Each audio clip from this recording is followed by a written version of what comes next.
Bem, queridos amigos, estamos preocupados agora com o Enem. E está próximo, né? Então, o que nós devemos fazer? Primeiramente, só revisão, né? Só lembrar. Vocês passaram aí quantos anos se preparando? O que pode cair no Enem? Períodos literários, gêneros, né? Pode cair interpretação. Pode cair, não. Vai cair interpretação. E essa interpretação pode entrar figura de linguagem, né? Então, são conhecimentos que vocês dominam.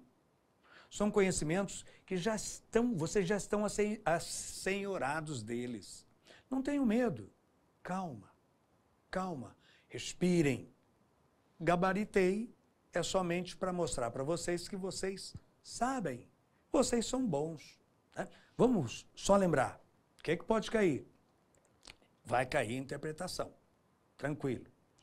E eu estou achando que também a gente começa a ver um pouquinho de informações, né? Teorias, tá bom? E o Enem está mostrando que você tem que ler os livros, vocês têm que ler os períodos. Está começando a entrar, não sei se esse ano vai enfatizar mais, né? Então, conhecimento, gente, leitura, tá ok? As características das escolas, correto? As figuras principais, gêneros líricos, épico, dramático e os autores contemporâneos. Nós vamos daqui a pouco mostrar para vocês os autores que mais caíram e os que podem cair, tá bom?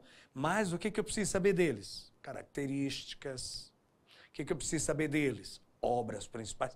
Tem umas obras que são figurinhas carimbadas. Essas vocês não podem esquecer, tá ok? Os clássicos, né? Que vocês já leram. Quem é que não leu um Machado de Assis, um João Guimarães Rosa, uma Clarice Lispector, uma Cecília Meirelles? Enfim, nenhum mistério. Tudo tranquilo, tudo nos conformes, tá bom? Então não se esqueçam. Respirem e deixem as coisas acontecerem normalmente, tá bom? Daqui a pouquinho nós vamos ver algumas relações, algumas importantes dicas para vocês, tá ok? Então, me esperem, estaremos juntos dentro de alguns minutos. Mas, antes de dizer tchau para vocês, lembrem-se, gabaritei. Mídia Max, Central, Campo Grande, Mato Grosso do Sul, objetivo, Brasil.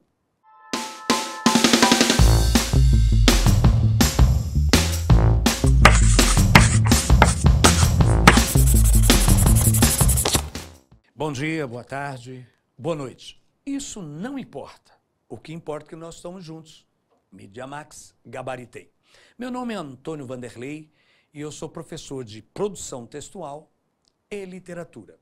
E nós vamos enfocar com vocês para o Enem literatura brasileira. Literatura brasileira. Lembrando a vocês que a literatura brasileira começou em 1500 com a carta, tá bom? Sem valor estético necessariamente, né? Mas começou ali, a carta.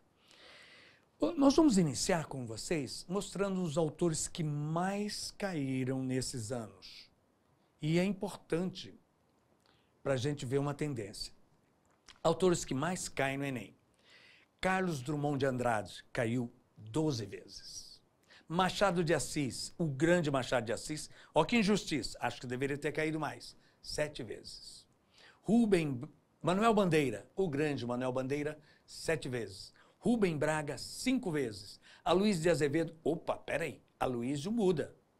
Aloísio volta lá para o naturalismo, 4 vezes. Ferreira Goulart, contemporâneo. Oswald de Andrade, modernista também, contemporâneo meu, de vocês não, né? Tá ok? Oswald de Andrade. Luiz Fernando Veríssimo, com as suas crônicas magníficas, 3 vezes. João Cabral de Melo Neto, 3 vezes. Guimarães Rosa, outra grande injustiça daqueles que produzem as questões. Guimarães tinha que ter caído 400 vezes, né? Guimarães Rosa. E aí nós vamos saltar para Monteiro Lobato, o grande Monteiro Lobato, criador das histórias, né, da Narizinho, etc, etc. 3 vezes. Mário de Andrade, o Papa do Modernismo, 3 vezes. Graciliano Ramos, outra, deveria ter caído muito mais, 3 vezes. Clarice, a grande Clarice Lispector, está aí 2 vezes. Né? Talvez por ser muito difícil, o pessoal deixou de lado. Mas, grande preocupação, somente para reforçar, como é que vamos nos preparar para o Enem? Como é que vamos? Não, vocês já estão preparados, mas só uma revisãozinha. Olha lá, o que é que costuma cair? Cai na prova de literatura do Enem, estrutura textual. Estrutura textual. Diversas questões, olha lá, vocês estão vendo aí, costumam cobrar, por exemplo, que o candidato saiba quais são os elementos essenciais de um poema. Vamos lembrar quais são os elementos essenciais de um poema? Vamos lembrar? Em primeiro lugar, um poema precisa do quê? Do verso, né? O que é? Cada linha poemática. E essa linha, pensem vocês comigo, elas são segmentadas, são curtinhas. Se ela for longa, for cheia, vira prosa, certo? Então, linha. O que mais? As poesias tradicionais teria que ter rima, teria que ter metrificação. A poesia, depois do modernismo para cá, abandonou pontuação, abandonou tudo. Então,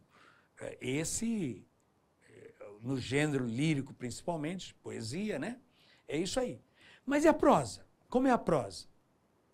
A prosa é linha plena, linha cheia. Às vezes, hoje não, ultimamente nem tanto, mas no passado não tão distante, o aluno saía da prova, saía, professor, o que é prosa?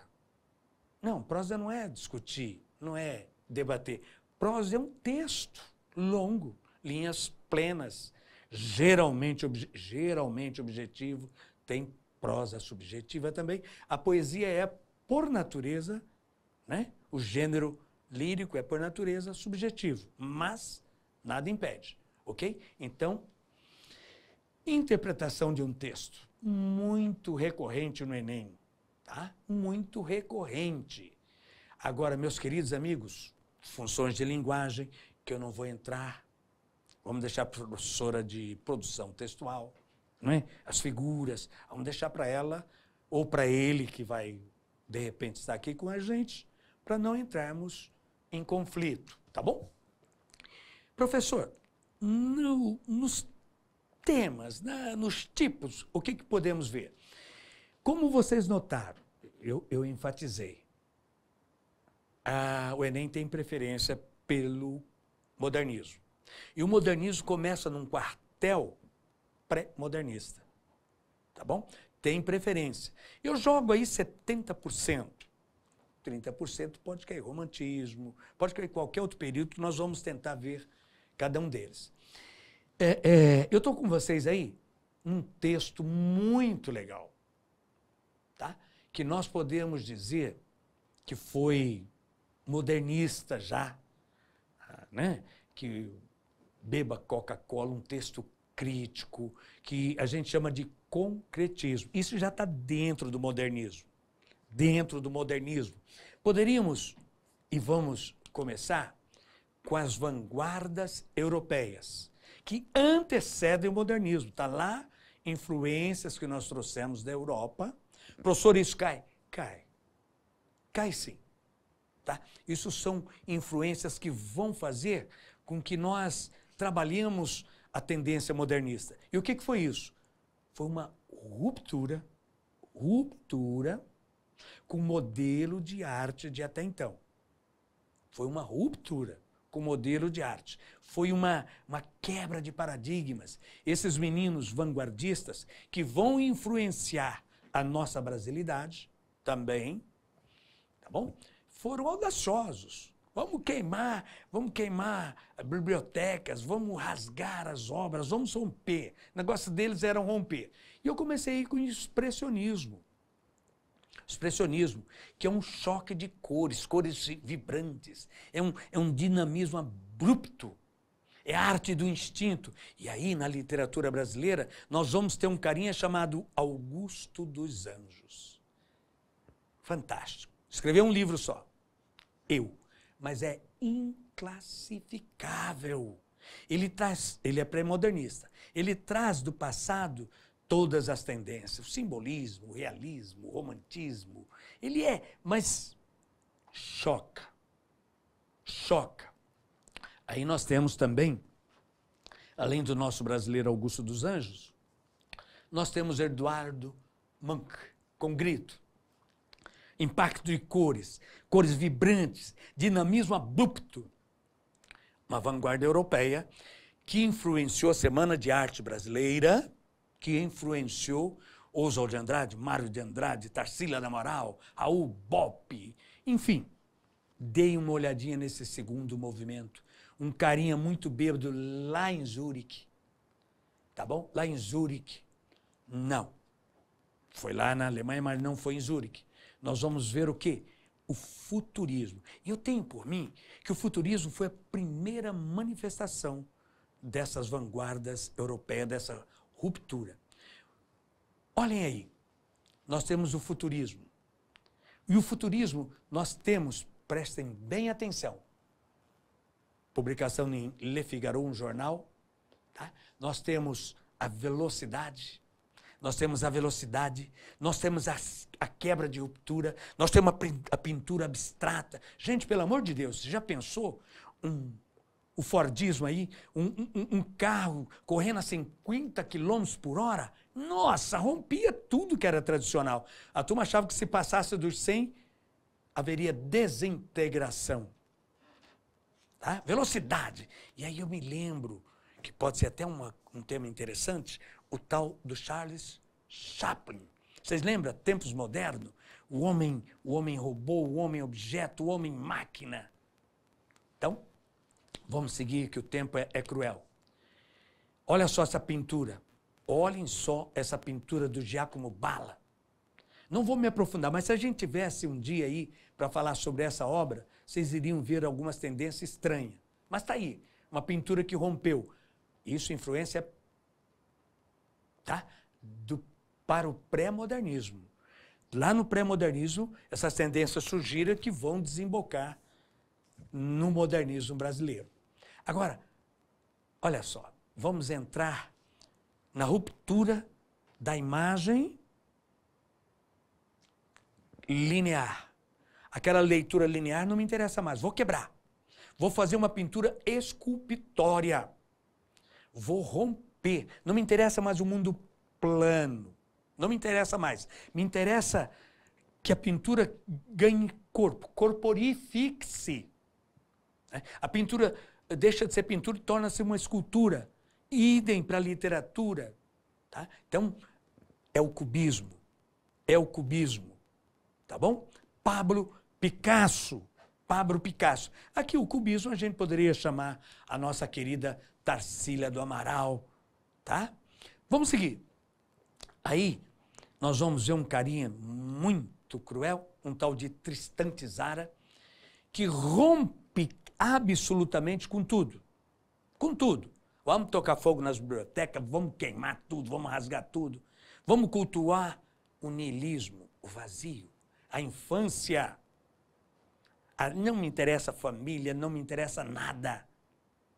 O que me interessa? O absurdo. Me interessa a fragmentação. Me interessa... Pensem num flanelógrafo. Entre na sala de aula e lá no flanelógrafo, no fundo, está lá. Churrasco dia tal. Início das provas. Campeonato de futebol de salão. Campeonato de cuspe.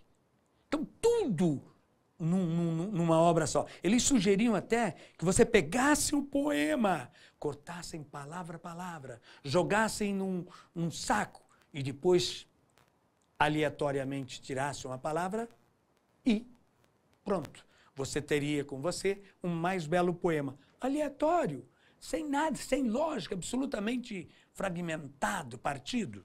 Tá bom?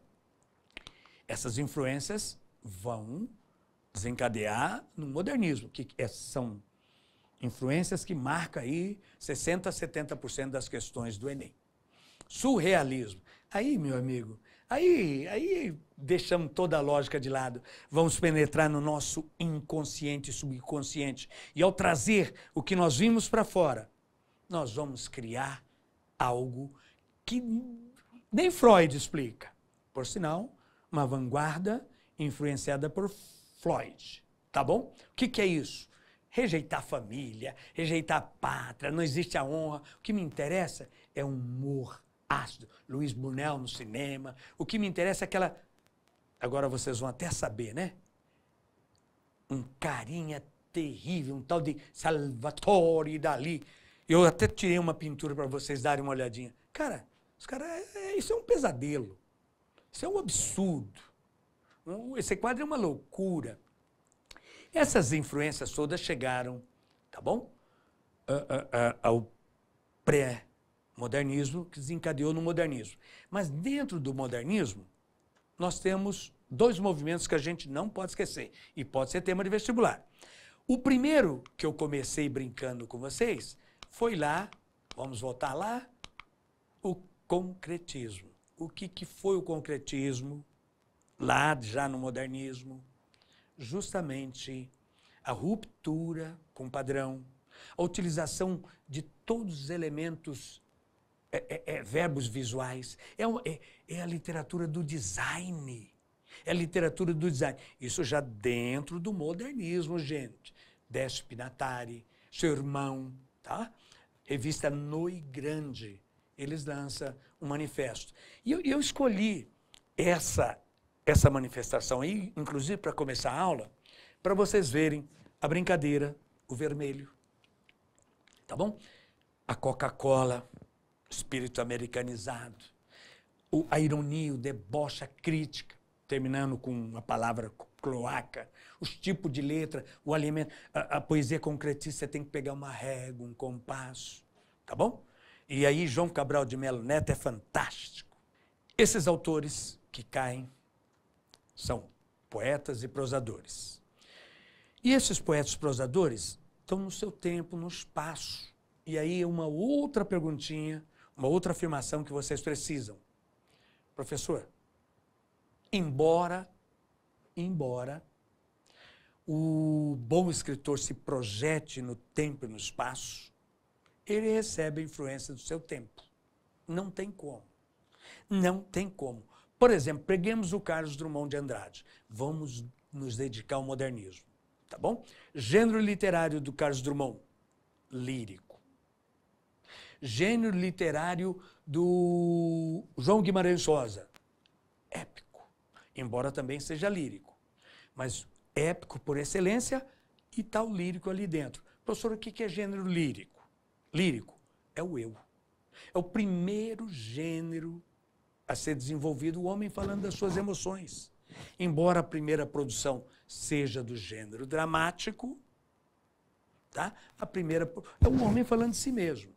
Então, o que é o gênero lírico?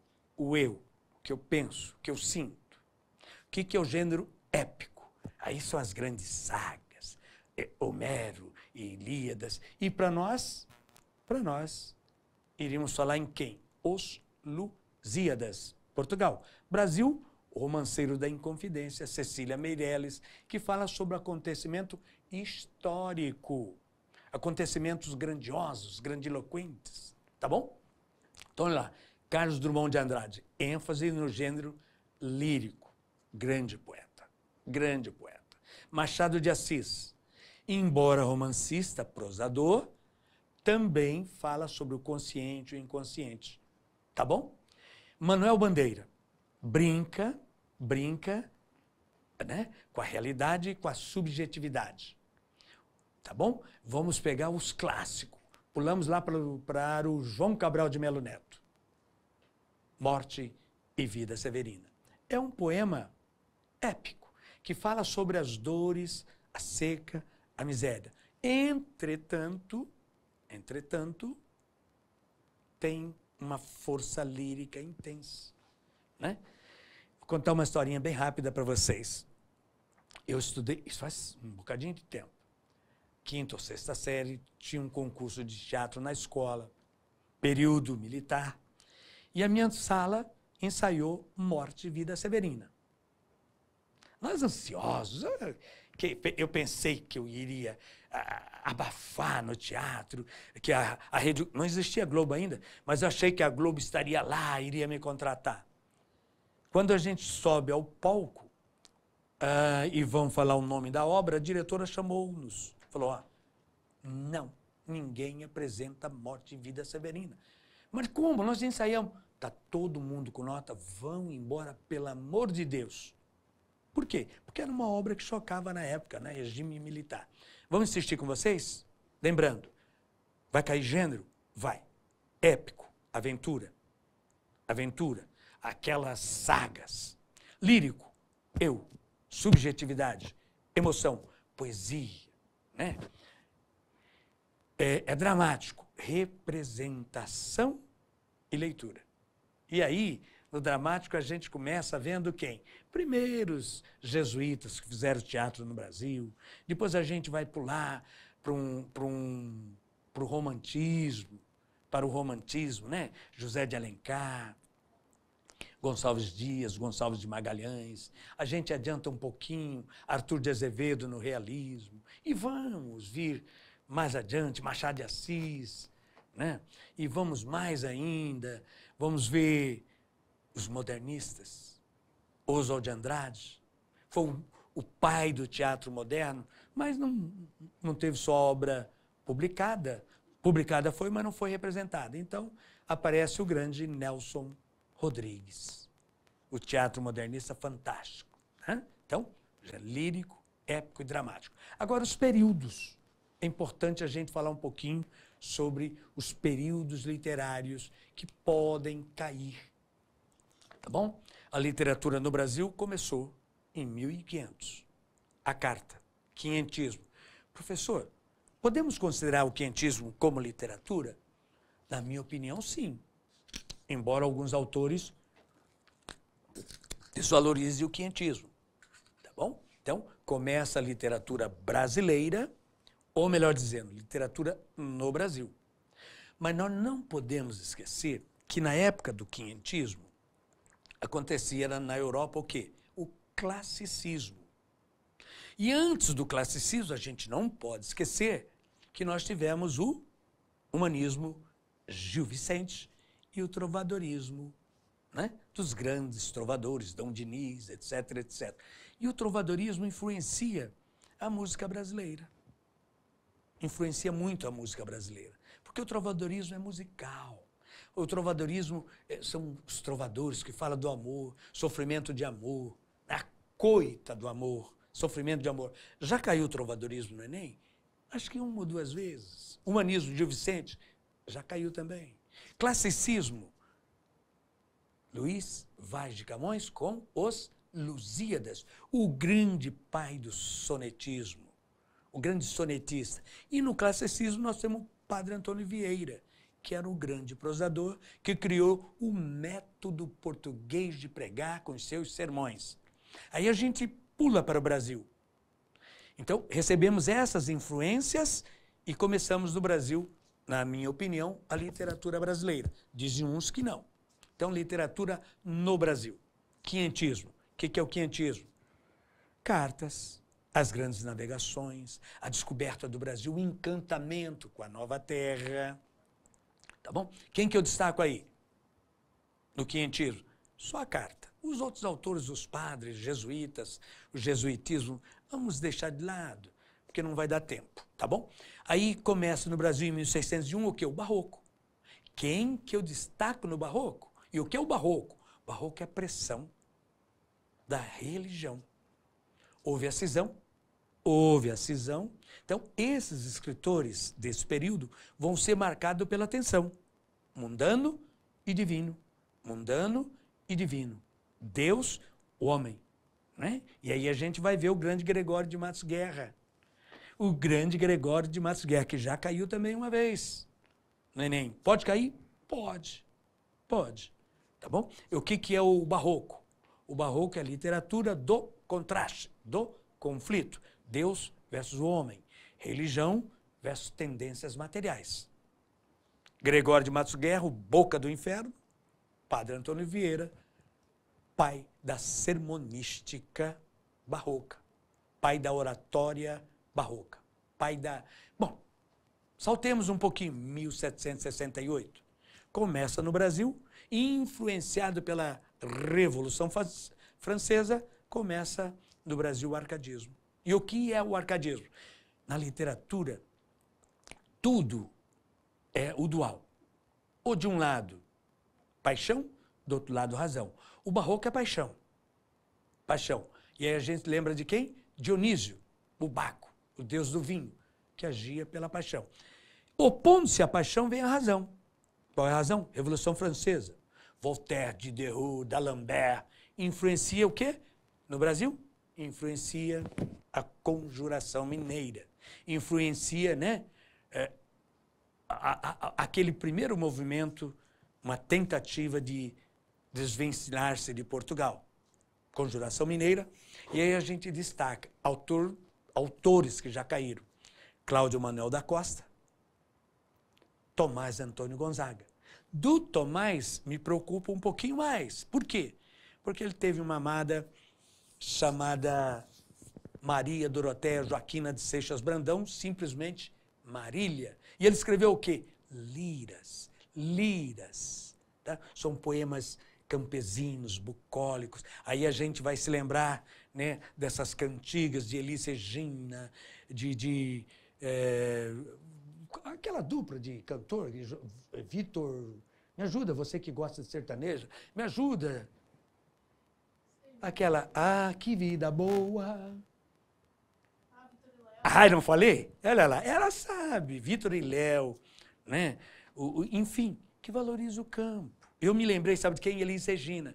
Eu quero uma casa no campo, onde eu possa compor muitos roques rurais. Eu paro aqui porque Elis Regina levantou-se da sepultura e falou para mim agora, cale-se, afasta de mim esse cálice. Bom, primeiro movimento que tenta desvencilhar-se de Portugal. Logo depois vem o romantismo. Logo depois vem o romantismo, né? Depois do arcadismo. E aí, cuidado, porque o romantismo é a primeira escola brasileira, anti-alienígena. E quem que a gente vai destacar? Embora tenha Gonçalves Dias, que já caiu no Enem, Gonçalves Dias com a sua famosa canção do exílio, grande brasilidade. Mas nós vamos destacar José de Alencar. Por quê? Porque José de Alencar escreveu o quê? Obras indianistas. E essas obras indianistas valorizam o herói indígena. Então, valoriza o modelo do homem brasileiro. Nós não tínhamos heróis ainda. Nós não tínhamos história. Nós fomos buscar lá no Cavaleiro da Távora Redonda, lá no Sr. Lancelot, o herói brasileiro, Peri, em O Guarani. A heroína brasileira, Iracema, a virgem dos lábios de mel, cabelos negros, né? Não vamos declamar o poema inteiro também, não. Mas é importante o José de Alencar, porque ele escreveu 3 obras que mostra a sociedade, e insipidamente ainda, mas ele já faz uma crítica ao casamento, já faz uma crítica às instituições. Escreveu 3 obras que vocês precisam dar uma olhadinha.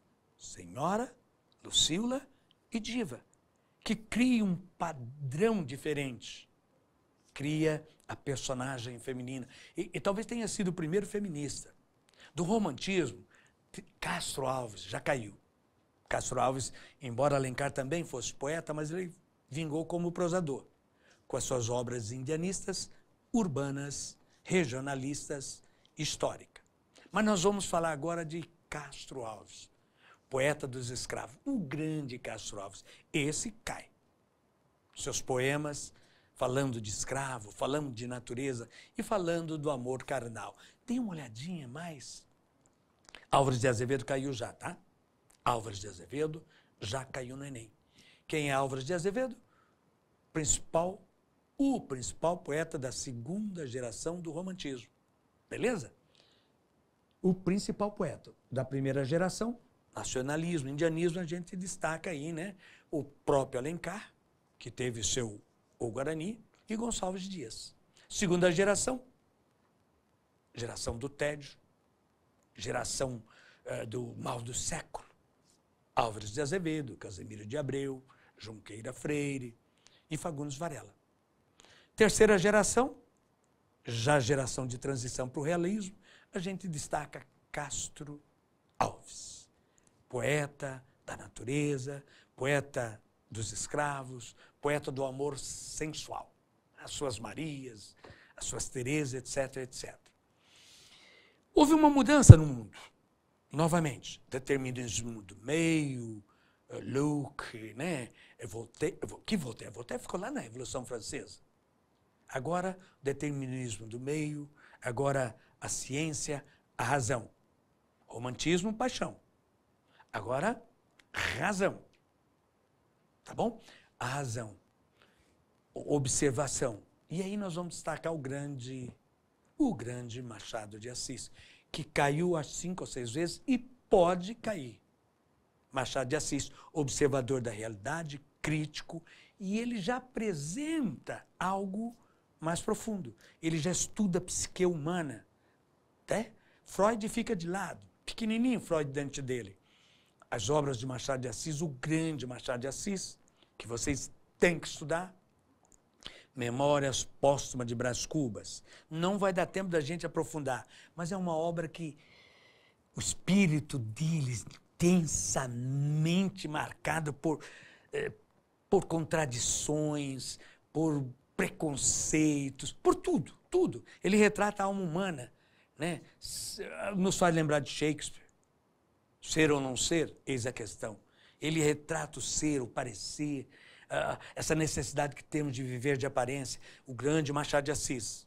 Memórias Póstumas, Dom Casmurro, Quincas Borbas, Memorial de Aires e, atenção, Machado de Assis. E junto com o realismo exagera, vai surgir o quê? O naturalismo. E o naturalismo, quem que se destaca? Aloísio de Azevedo. Obras, não podemos esquecer. O Cortiço, que é obra fundamental. Por que o Cortiço? Embora tenha o Mulato, que é denúncia do preconceito racial, né, da população fofoqueira, o Mulato. Mas nós vamos destacar mesmo o Cortiço. Tem Casa de Pensão, que é personagem e é ambiente. Por que o Cortiço? O Cortiço denuncia o surgimento das favelas. O Cortiço denuncia o sentimento, o capitalismo cruel. Olha as teorias lá de Karl Marx. Capitalismo, o determinismo do meio, tá? O determinismo do meio, o positivismo, né? Dentro do realismo e do naturalismo vai sobressair, por exemplo, Schopenhauer. O homem nasceu para sofrer, para dor. Então vocês não vão ver no realismo e no naturalismo nenhuma obra do famoso Foram Felizes para Sempre, o famoso happy end. Não, não. Aqui a dor é sofrimento. Vamos dar um salto? Perdão, dar um salto não. Dobrar um pouquinho. Tivemos poesia realista e poesia naturalista. Mas qual que vingou?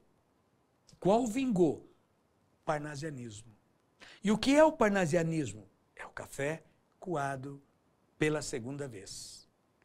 Na verdade, é pela terceira vez. Por quê? Esses autores voltam a valorizar o período clássico, a literatura greco-romana, a perfeição da forma, que o romantismo se afastou um pouco, mas que o barroco e o arcadismo, embora o arcadismo também seja liberdade, teve muita influência. Voltamos a valorizar quem? Camões. Perfeição. Só me interessa a perfeição. Sem emoção, objetividade, detalhismo e arte pela arte. Absoluta isenção de ânimo. E aí nós destacamos quem? Que é tema de Enem, é tema de vestibulares, é tema do ITA. Vocês sabem, né? ITA, Instituto de Tricô de Aquidauana. Muito bem. o grande Olavo Braz Martins dos Guimarães Bilac. O grande Olavo Bilac. Poeta fantástico, contraditório. Uma vida desregrada e uma arte limitadora. E esse arcadismo vai imperar até o princípio do modernismo. Opondo-se ao arcadismo, vai surgir quem? Vai surgir o simbolismo. Arcadismo. Que arcadismo? Né? Parnasianismo. Opondo-se ao parnasianismo, surge o simbolismo. Parnaso, objetividade, clareza, descritivismo. Alberto de Oliveira, por exemplo, escreve o vaso grego e o vaso chinês. Agora, opondo-se a isso, surgiu um movimento nefelibatário. Ou seja, os poetas viviam nas nuvens. Tá bom? Decadentismo, crítica, porque eles voltaram a valorizar o subjetivismo. E aí surge o simbolismo. Por excelência, o simbolismo é a valorização do eu, do gênero lírico. E nós destacamos dois, João da Cruz de Souza, o Dante Negro, o Cisne Negro, e Alfonso de Guimarães, que a gente conhece como o Solitário de Mariana. Bom, vamos dar um saltozinho. 1902, a chegada ao Brasil dos operários, do proletariado, primeiro automóvel, Alberto de Oliveira, que era parnasiano, sofreu o primeiro acidente de carro no Brasil. Primeiro acidente de carro no Brasil. Eu não sei como que ele conseguiu. O carro corria 30, 40 km por hora. Ele deve ter parado na frente do carro, ficando olhando o carro, achando bonito. Só pode. Aí começa no Brasil o pré-modernismo. E aí, vamos tomar um cuidado. O pré-modernismo teve aquelas influências que eu falei para vocês, cubismo, dadaísmo, surrealismo, que influencia a nossa literatura. E aí eu vou destacar 3 nomes para vocês que são temas de vestibulares. Euclides da Cunha, Os Sertões, é obra fundamental. Euclides da Cunha, que é o pai do regionalismo modernista, que descreve a situação de quem? Guerra de Canudos, Os Sertões. Tá bom? Nós não vamos falar sobre a obra devido ao nosso tempo ser pequenininho. E aí nós vamos destacar também um cara chamado Lima Barreto. E enquanto Euclides canta o interior, canta o seu Hércules Quasímodo, o nosso Lima Barreto vai cantar o herói urbano, as prostitutas, os negros, né? Os pobres, os frascos e os comprimidos. Lima Barreto vai escrever o quê? Nossa Senhora, Clara dos Anjos. Mas vamos pensar no seguinte, ele escreveu uma obra que ficou famosíssima, Triste Fim de Policarpo Quaresma.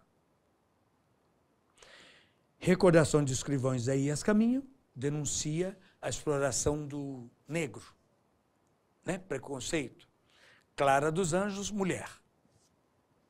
Triste Fim de Policarpo Quaresma é um retrato do brasileiro, do nosso atraso, do poder militar. Enfim, é um Dom Quixote, o Major Quaresma, um nacionalista xenófobo, que é justamente o modernismo. O modernismo é xenófobo. O modernismo valoriza só o que é nosso. Vamos devorar o europeu, a influência europeia, para fazer surgir a brasilidade. Isso é o pré-modernismo. E sem contar o grande Monteiro Lobato. O Monteiro Lobato é importante a gente lembrar que a Petrobras hoje está fazendo 60 ou 70 anos. Deixa eu perguntar aqui para a minha assessora de assuntos gerais. 60 ou 70 anos? Acho que é 70. 70 anos. Sabe quem que explorou, quem que criou a primeira companhia de petróleo no Brasil? Monteiro Lobato. Monteiro Lobato.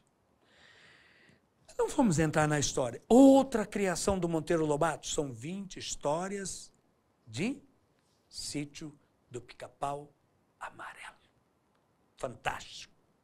Né? Precisamos saber. Já caiu no Enem. Pode cair? Pode. Pode. Agora a gente vai dar um salto para a Semana de Artes Modernas, que é um marco do modernismo no Brasil. Embora o modernismo tenha começado no pré-modernismo, que é o primeiro quartel. Mas o salto foi a Semana de Arte Moderna. Uns meninos tudo doido, tudo maluco, quiseram revolucionar naquele impulso das vanguardas europeias e sob influência de Tarsila do Amaral, né? Da outra, Anita Malfatti, que teve suas exposições fracassadas porque um tal de Monteiro Lobato, que era nacionalista, criticou e foi um rebu. Tá bom? A matéria de Monteiro Lobato, criticando Anita Malfatti, é considerado o estopim do modernismo brasileiro. 1922, dia 13, dia 15, dia 17 de fevereiro. Como que eu sei isso? Eu estava lá. Eu sou antigo. Eu não sou novinho. Eu estava lá. Hã? É como diz aquele maior roqueiro brasileiro. Eu nasci há 10 mil anos atrás. E não tem nada neste mundo que eu não saiba. Então estava lá. Começamos. 13, 15, 17. Eles fizeram um encontro cultural. A sociedade paulistana achou que aquilo seria Nossa Senhora. E foi um escarcéu. A polícia teve que intervir, porque os meninos chegaram lá e declamaram. A turma achou que iam declamar poesia parnasiana, mas chegaram lá e inovaram. Um tal de Ronald Carvalho declama no teatro Os Sapos de Manuel Bandeira, criticando o parnasianismo. Nossa Senhora, houve uma confusão terrível. Tarsila do Amaral, Cândido Portinari, cuidado. Um pintor que surgiu nessa época, um cara genial, que tem um painel lá na ONU. Quem já foi lá viu o painel de Cândido Portinari. De Cavalcanti, Cândido Portinari, Tarsila do Amaral, Vitor Bexerê, Anita Malfatti. Esse povo surgiu tudo nessa época. Talvez tenha sido a época maior dentro das artes plásticas brasileiras. Mário de Andrade surgiu aí com o seu Macunaíma. Oswald de Andrade surgiu com o seu Pau-Brasil. Primeira geração modernista, anarquista, revolucionária. E isso vai até quando? Né? Vai até surgir a segunda geração. E na segunda geração vão se destacar quem? Cecília Meirelles, o grande, eu vou até cantar um pedacinho dele. Eu sei que vou te amar. Né? Lembra? Ou então, olha que coisa mais linda, mais cheia de graça. O Vinícius, Cecília, Vinícius. Surgiu também Érico Veríssimo. Tá bom? E aí surgiu principalmente a força do Nordeste. Manifesto Regionalista, Bagaceira, inicia a segunda geração. Tá bom? E aí vem quem? Graciliano Ramos. Professor, por que Graciliano Ramos é importante? Rapaz, Vidas Secas cai em todo o Enem, cai em qualquer vestibular. Talvez não diretamente, mas indiretamente. O grande Graciliano Ramos. Ok? Dionélio Machado com Os Ratos. Érico Veríssimo com O Tempo e o Vento. E aí nós vamos dar um salto. Vamos para a terceira geração, né? Porque o tempo urge. E na terceira geração nós teremos João Guimarães Rosa, com seu Grande Sertão Veredas. Meu querido amigo, é a história de Riobaldo Narrador, que faz questionamentos intensos. O diabo existe? Ou o diabo é dentro de nós? Deus e o diabo, bem e mal, masculino, feminino. Contracenando com ele, Reinaldo, por quem ele nutre um sentimento muito grande, e que depois descobre que Reinaldo era de Adorina. Grande Sertão Veredas, essa obra é fundamental. O que é Grande Sertão Veredas? É o homem procurando a si mesmo. É a procura, é a busca. O título já diz tudo. Mas ele escreveu também Sagarana, que é tema de vestibulares, tá? Que é um livro de contos. Sagarana, uma recomendaçãozinha, dê uma olhadinha nos resumos. Clarice Lispector. Meu Deus do céu. Clarice Lispector era feminina, não era feminista. Clarice Lispector dizia que enquanto vocês cosem para fora, eu coso para dentro. Intimista reflexiva. Porta-voz feminino. Porta-voz feminino. Ela descreve as mulheres dessa década de 1940, 50, 60, com a problemática feminina brasileira, o preconceito, a discriminação. Seu livro, Laços de Família, meu Deus do céu, é um... Eu não sei nem o que dizer, mas que é um refrigério para a sociedade. Sem contar com a sua última obra, que se chama... Me ajude a lembrar, como é que chama a última obra dela? 1977, que ela veio a óbito, né? Foi sua última obra. A história de Macabeia, A Hora da Estrela, que ela fala do universo feminino, da mulher, da anti-mulher, coitada, analfabeta, desprezada. Por favor, dê uma olhadinha na música também. Pintura, porque hoje o Enem, hoje não, sempre o Enem foi análise. O Enem uniu todas as artes. Nós não tivemos tempo de falar sobre o teatro. Nelson Rodrigues, tá? Oswald de Andrade, tá bom? Arthur de Azevedo e o próprio José de Alencar. Então, ó, música, teatro, isso é importante. Figuras de linguagem, tipos textuais, tudo isso vocês já viram. Tranquilo. Dá só uma revisadinha. Dá só uma revisadinha e depois, por favor, digam para mim. Gabaritei no vestibular. Foi um prazer estar com vocês, ficar com vocês, mas infelizmente eu preciso partir. Até uma próxima oportunidade.